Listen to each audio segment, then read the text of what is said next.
दर्शन करता निकलूँ, आप लोगों से थोड़ी बातचीत करते हुए निकलूँ। पुनीत जी को मैंने निवेदन किया और ये पत्रकार वार्ता मैंने आयोजित की। आप सबका इसमें स्वागत है, अभिनंदन है। मैं 2 मुद्दों पे आप लोगों के माध्यम से चर्चा करूँगा, बात करूँगा। आज देश के अंदर आप देख रहे हैं कि एक ऐसी आज राजनीति का दौर शुरू हुआ है जिसमें जो हमारे देश की एक राजनीतिक संस्कृति रही है और एक राजनीति करने का अंदाज रहा है, जिसके लिए इस देश को जाना जाता था, आज कहीं न कहीं देश के अंदर वो संस्कृति, वो अंदाज जो है उसके ऊपर हमला हो रहा है, उसके ऊपर चोट की जा रही है। राहुल गांधी जो नेता प्रतिपक्ष हैं, कांग्रेस पार्टी के पूर्व अध्यक्ष हैं, 5वीं बार के सांसद हैं और देश के एक बड़े नेता होने के साथ साथ ऐसे परिवार से संबंध रखते हैं जिस परिवार का इस देश के लिए शहादतों का इतिहास है। आज उनको लेकर जिस तरह की भाषा का इस्तेमाल किया जा रहा है, जिस तरह की बातें की जा रही हैं, ऐसा प्रतीत होता है कि जानबूझकर, आप इसको थोड़ा सा पीछे जाके देखेंगे तो आपको लगेगा कि एक सुनियोजित षड्यंत्र के तहत, एक सुनियोजित रणनीति के तहत राहुल गांधी को निशाना बनाने की रणनीति के ऊपर भारतीय जनता पार्टी काम कर रही है। आप देखिए, पहले एसपीजी की जो सिक्योरिटी थी उसको विड्रॉ किया गया, उसको बदला गया और उसके बाद अब इस तरीके की बातें भारतीय जनता पार्टी के नेता कर रहे हैं ताकि उनकी कही बातों से लोग या भारतीय जनता पार्टी का कार्यकर्ता या जिनका एजेंडा गांधी परिवार के खिलाफ रहा है वो लोग प्रवोक हों और प्रवोक होकर इस तरह की, जैसे रवनीत बिट्टू ने कहा कि सबसे बड़े आतंकी हैं। और रवनीत बिट्टू कौन है, उनका इतिहास क्या है, उनकी पृष्ठभूमि क्या है, उसको अगर आप देखेंगे, बेअंत सिंह के पोते हैं, कांग्रेस पार्टी की सरकार में पंजाब के मुख्यमंत्री रहे और आतंकवाद का खुद वो शिकार हुए, शहीद हुए, शहादत दी। कांग्रेस पार्टी के सांसद थे, भाजपा में गए, चुनाव हार गए और चुनाव हारने के बावजूद केंद्रीय मंत्रिपरिषद में उनको शामिल किया गया। और जिस व्यक्ति को चुनाव हारने के बावजूद केंद्रीय मंत्रिपरिषद में शामिल किया गया, वो कह रहा है कि राहुल गांधी देश के सबसे बड़े आतंकी हैं। आप समझ सकते हैं इस चीज को कि चुनाव हारने के बावजूद जिस व्यक्ति को प्रधानमंत्री नरेंद्र मोदी जी ने अपनी कैबिनेट में शामिल किया, अपनी मंत्रिपरिषद में शामिल किया और वो इस तरह का वक्तव्य दे रहे हैं, तो कहीं ना कहीं मैं ये समझता हूं कि इस तरह का काम करने के लिए ही, इस तरह की भाषा बोलने के लिए ही और राहुल गांधी के खिलाफ इस तरह का जहर उगलने के लिए ही उनको चुनाव हारने के बावजूद केंद्र की जो मंत्रिपरिषद है उसमें शामिल किया गया है। एक व्यक्ति कह रहा है कि राहुल गांधी की जीप काट के लाओ, मैं 11 लाख रुपए इनाम दूंगा। एक यूपी का मंत्री कह रहा है कि राहुल गांधी देश के सबसे बड़े आतंकी हैं। और ऐसे कई उदाहरण हैं। एक आपके धर्मशाला में ही एक केंद्र के मंत्री आए 98, वो जो कह के गए, आप लोगों के समक्ष ही कहा उन्होंने। तो एक ऐसी रणनीति के ऊपर काम किया जा रहा है कि पहले एसपीजी की सिक्योरिटी विड्रॉ की जाती है, उसको बदला जाता है, उसके बाद इस तरह के बयान दिलाए जाते हैं कि राहुल गांधी के प्रति लोग, या जो राहुल गांधी और गांधी परिवार के खिलाफ जिनका एजेंडा है, और विशेषकर भारतीय जनता पार्टी के कार्यकर्ता जो हैं, प्रवोक हों और हिंसात्मक कार्रवाई जो है वो राहुल गांधी और गांधी परिवार के खिलाफ जो है उसको अंजाम दें। इस रणनीति के तहत जो है भारतीय जनता पार्टी की लीडरशिप जो है काम कर रही है। और दुर्भाग्यपूर्ण सबसे ज्यादा तब हो जाता है जब केंद्र का एक मंत्री इस तरह की बात करता है, इस तरह के वक्तव्य देता है कि नफरत जिसमें हो, जिसमें घृणा हो, जिसमें द्वेष हो, जिसमें नेता प्रतिपक्ष को, देखिए क्या समय आ गया हिंदुस्तान की राजनीति में। अब राहुल गांधी कोई साधारण नेता कांग्रेस पार्टी के नेता नहीं है, वो देश की संसद के अंदर, देश के अंदर नेता प्रतिपक्ष हैं।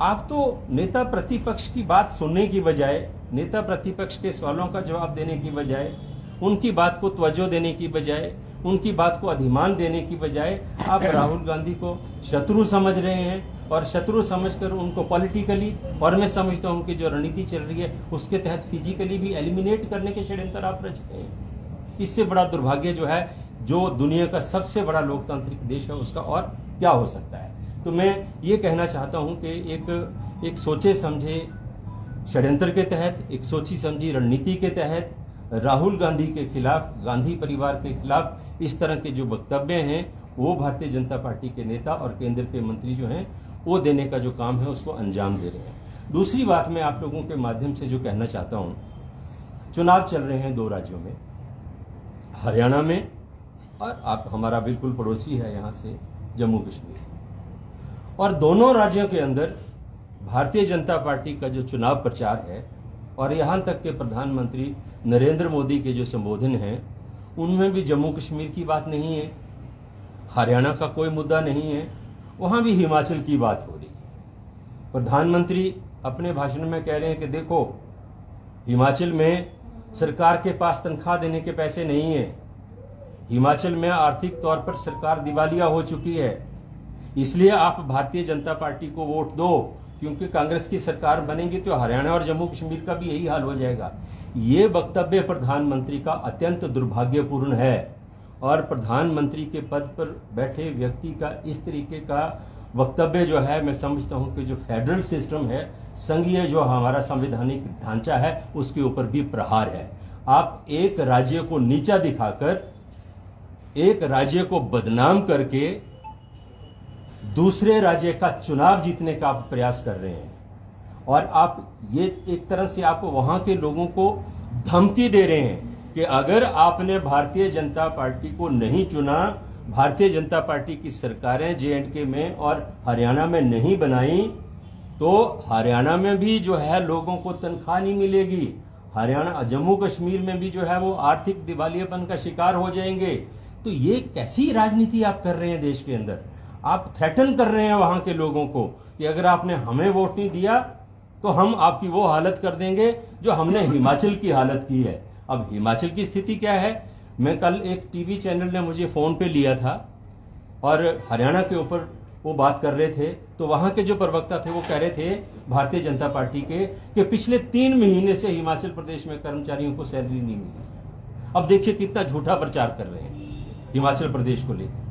तो मेरा कहने का मतलब ये है कि आपने पहले तो हिमाचल प्रदेश के खिलाफ षड्यंत्र किया, हिमाचल प्रदेश को आर्थिक तौर पर कमजोर करने में देश के प्रधानमंत्री ने, भारतीय जनता पार्टी ने कोई कसर नहीं छोड़ी, लेकिन उसके बावजूद, विषम आर्थिक परिस्थितियों के होने के बावजूद, हिमाचल प्रदेश की सरकार ने हिमाचल प्रदेश में कभी ओवरड्राफ्ट नहीं होने दिया। आपने हर तरह के आर्थिक प्रतिबंध, हर तरह की आर्थिक कटौतियां हिमाचल प्रदेश के संदर्भ में कांग्रेस की सरकार बनने के बाद की। आपने सरकार गिराने का षड्यंत्र किया।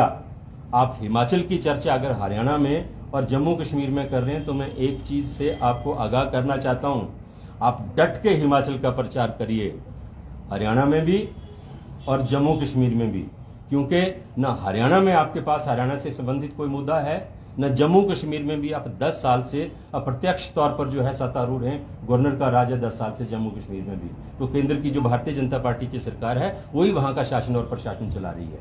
तो पिछले 10 सालों से हरियाणा और जम्मू कश्मीर में आप लगातार सत्तासीन हैं, इसके बावजूद आप हरियाणा की और जम्मू कश्मीर के मुद्दों की बात नहीं कर रहे, आप हिमाचल की बात कर रहे हैं, जिससे स्पष्ट है कि आप इन दोनों स्टेटों में चुनाव हार रहे हैं। इसलिए आपको वहां के मुद्दों की बजाय हिमाचल की बात वहां कर रहे हैं, हिमाचल का खौफ दिखा रहे हैं आप कि जैसे अगर आपने हमें वोट नहीं दिया, नरेंद्र मोदी का साथ अगर आपने नहीं दिया तो हम आपकी वही हालत करेंगे जो हमने हिमाचल की है। ये बहुत शर्मनाक है, बहुत दुर्भाग्यपूर्ण है। मैं ये कह रहा था कि विषम आर्थिक परिस्थितियों के बावजूद हिमाचल प्रदेश में कोई ऐसा आर्थिक संकट नहीं है जिसका भाजपा प्रचार कर रही है। भारतीय जनता पार्टी के हिमाचल से संबंधित नेताओं ने हमेशा केंद्र में जाकर हिमाचल प्रदेश को मिलने वाली जो कोई सहायता है उसको रोकने का काम किया है।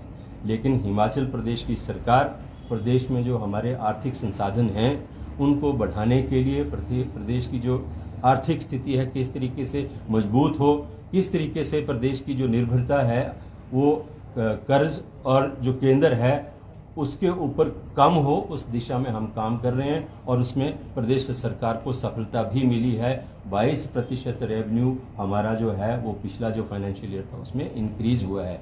तो मैं आप लोगों के माध्यम से यही कहना चाहता हूं कि एक ऐसी राजनीति को अंजाम दिया जा रहा है जिसमें नफरत फैलाई जा रही है। राहुल गांधी को लेके जो टारगेट जो किया जा रहा है उसमें ये जो सिक्योरिटी विड्रॉ की गई या बदली गई एसपीजी की, या जिस तरीके से इस तरह के संबोधन किए जा रहे हैं, इस तरह की बातें की जा रही हैं कि लोगों में तो एक सेक्शन को किसी को प्रवोक किया जाए राहुल गांधी के खिलाफ, इसके पीछे है क्या?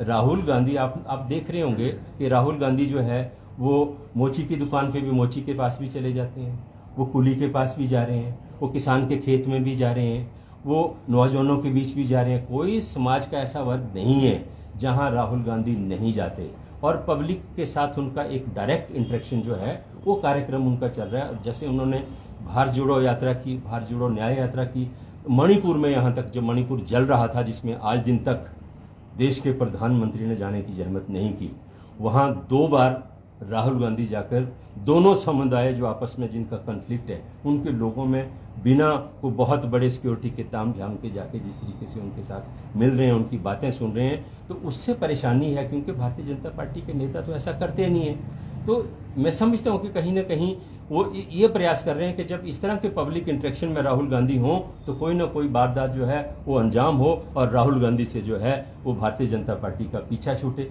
तो यही मैं समझता हूं कि इनकी रणनीति है जो बहुत दुर्भाग्यपूर्ण है। एक परिवार जिसकी दादी ने अपने सीने के ऊपर इस देश की एकता, अखंडता और आतंकवाद को समाप्त करने के एब्स में अपने सीने के ऊपर, अपने शरीर के ऊपर दर्जनों गोलियां खाई, जिसके पिता जिनके शरीर के बम से चिथड़े कर दिए गए, उस परिवार के बेटे को आप आतंकी कह रहे हैं। इससे बड़ा शर्मनाक पहलू आपकी राजनीति का कोई दूसरा हो नहीं सकता। Thank you very much. Kaushal ji, जैसे आप कह रहे हैं कि भाजपा जो है वहाँ के स्थानीय मुद्दों पर चर्चा नहीं कर रही है, तो जिस तरह से कांग्रेस ने हरियाणा चुनाव में गारंटियाँ दी हैं वैसे ही गारंटियाँ हिमाचल में भी दी थी, लेकिन हिमाचल की गारंटियों पे आज बात नहीं करती है सरकार। तो क्या लगता है कि ये जो हरियाणा में जो नया एक्सपेरिमेंट हो रहा है इसको गारंटी 2 कहें?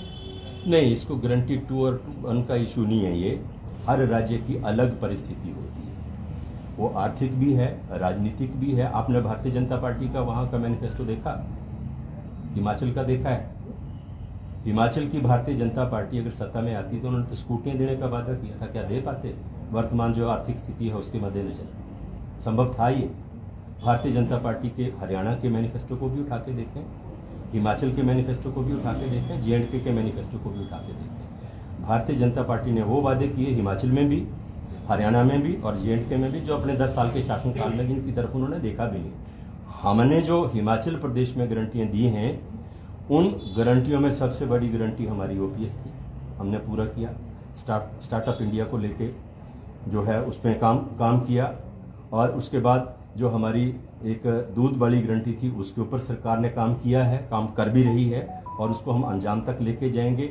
और इसी तरीके जो सबसे ज़्यादा जो इशू बन रहा है वो इशू बन रहा है कि 1500 रुपये जो महिलाओं को देने की बात की थी उसको एक्सप्लॉइट करने की कोशिश भारतीय जनता पार्टी हर राज्य में कर रही है। हमने 1500 रुपये महिलाओं को जो देने का वादा किया था, निश्चित तौर पर उससे थोड़ा पीछे हटना पड़ा है। हमने ऐसा नहीं कहा कि वो देंगे नहीं और दे नहीं रहे हैं, लेकिन ठीक है उसको कैटेगराइज करना पड़ा, वो करना पड़ा। हिमाचल प्रदेश की जो आर्थिक स्थिति है उसको ध्यान में रख के आज 2 बातें हैं हिमाचल प्रदेश में, उन 2 में से आपको एक को चुन के चलना पड़ेगा।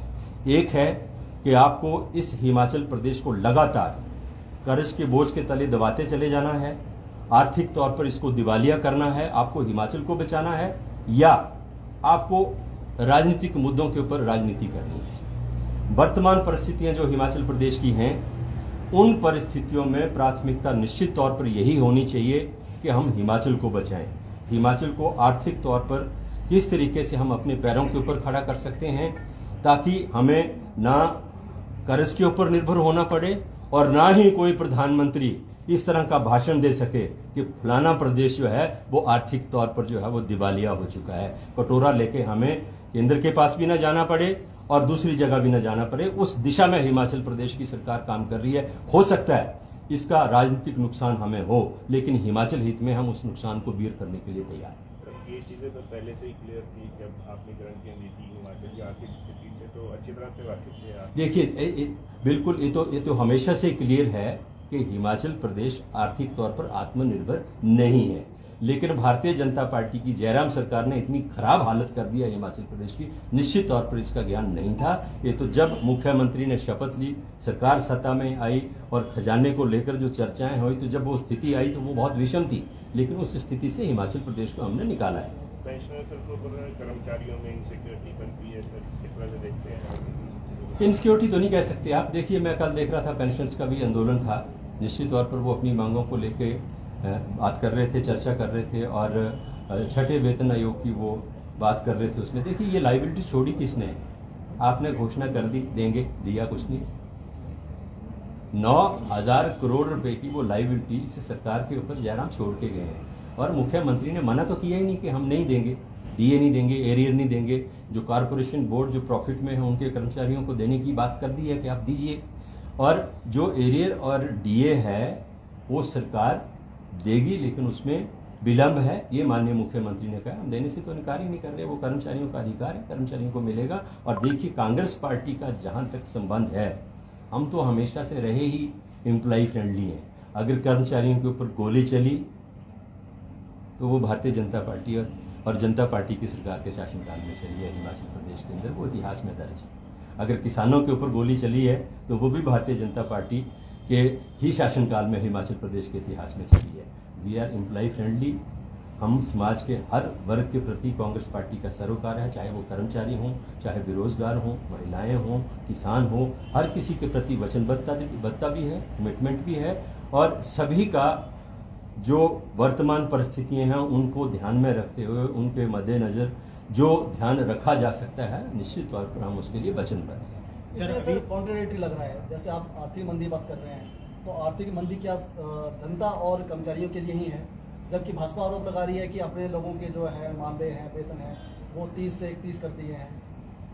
आपने विधानसभा में जो मुख्यमंत्री ने वक्तव्य दिया था एक, वो सुना होगा शायद। मुख्यमंत्री ने ये कहा कि जो भी बोर्ड्स, कॉरपोरेशंस लाभ कमा रहे हैं, फायदे में हैं, वो अपने कर्मचारियों को डीए और एरियर भी दें, और अपने जो चेयरमैन हैं या दूसरे लोग हैं उनका जो वेतन है उसमें भी बढ़ोतरी अगर वो करना चाहते हैं तो कर सकते हैं। लेकिन जो घाटे में हैं, देखिए, भारतीय जनता पार्टी ने हिमाचल प्रदेश में 56 चेयरमैन और वाइस चेयरमैन बनाए थे, हमारी सरकार में सिर्फ 14 हैं अभी तक। तो भारतीय जनता पार्टी निश्चित तौर पर चेयरमैन और वाइस चेयरमैन का जो पद है वो लाभ का पद तो गिरा नहीं जाता है। वो कैसा पद होता है? वो तो सरकार जो है अपने लोगों को एडजस्ट करती है ना, ये खाली नहीं होते कभी भी। मैं आपकी जानकारी के लिए बता दूं सर। कि जिन, एक मिनट मुझे, मैं इनका जवाब दे दूं। जो चेयरमैन वाइस चेयरमैन की पोस्ट है, ये पॉलिटिकल नियुक्तियां होती हैं, लेकिन खाली कभी नहीं होती। खाली इन द सेंस के जिस कॉरपोरेशन का या बोर्ड का कोई चेयरमैन का पद है, कॉरपोरेशन बोर्ड है, वो किसी न किसी मिनिस्ट्री के अंडर होती है। तो या तो मिनिस्टर चेयरमैन है, उसका वर्तमान में जहां नहीं लगा है कोई, या जिसमें मिनिस्ट्री कोई ऑफिसर है, कोई आईएएस अफसर है जो उस विभाग को देख रहा है, या वो चेयरमैन होगा। तो कॉरपोरेशन और बोर्ड्स तो काम कर ही रहे हैं, सिर्फ एक चेयरमैन और वाइस चेयरमैन लगाने की बात है। जी सर, राहुल गांधी जाति गणना की बात करते हैं, तो हिमाचल में कांग्रेस की सरकार है, तो जाति गणना क्यों नहीं की जाती? जाति गणना राज्य का विषय नहीं है, जाति गणना केंद्र सरकार का विषय है, और ये राज्य का विषय। राज्य सरकार अगर अपने स्तर पर कोई करती भी है तो उसकी कोई मान्यता नहीं है संविधान में। तो इसलिए राहुल गांधी, जो अब देखिए, जो राहुल गांधी ने जाति गणना की अगर बात की है, तो भारतीय जनता पार्टी की सरकार के जो एलाइज हैं, जिनके समर्थन से भारतीय जनता पार्टी की सरकार चल रही है, जैसे टीडीपी है, जैसे आपका नीतीश कुमार की पार्टी है, पासवान है, वो भी बात कर रहे हैं। और अब तो भारतीय जनता पार्टी क्यों इसको करना नहीं चाहती, प्रधानमंत्री को क्या दिक्कत इसमें है? ऐसे तो खुद को ओबीसी कहते हैं, कहते अरे ओबीसी को गाली दे दी, अपना तो प्रचार करते हैं कि मैं ओबीसी हूं, लेकिन जाति गणना से उनको दिक्कत है। अब तो आरएसएस ने भी कह दिया जो सरकार की बैकबोन है, भाजपा की बैकबोन है, उसने भी कह दिया कि जाति जनगणना होनी चाहिए। तो मैं कह रहा हूं कि राहुल गांधी के एजेंडे के ऊपर तो भारतीय जनता पार्टी की सरकार को समर्थन देने वाले जो दल हैं वो भी खड़े हो गए राहुल गांधी के साथ, और आरएसएस भी खड़ा हो गया इस विषय के ऊपर राहुल गांधी के पक्ष में। सर, जनता जानना चाहते हैं कि आपने 10 गारंटी दी थी, क्या स्टेटस है प्रेजेंटली? मैंने 4-5 गारंटियों का जिक्र आपसे कर दिया, और बाकी गारंटियां भाई साहब, जो भी गारंटियां कोई पार्टी देती है, कोई मैनिफेस्टो होता है 5 साल के लिए होता है, और अभी हमारे 3 साल बाकी हैं, हम चरणबद्ध तरीके से उनको पूरा करें। सर अभी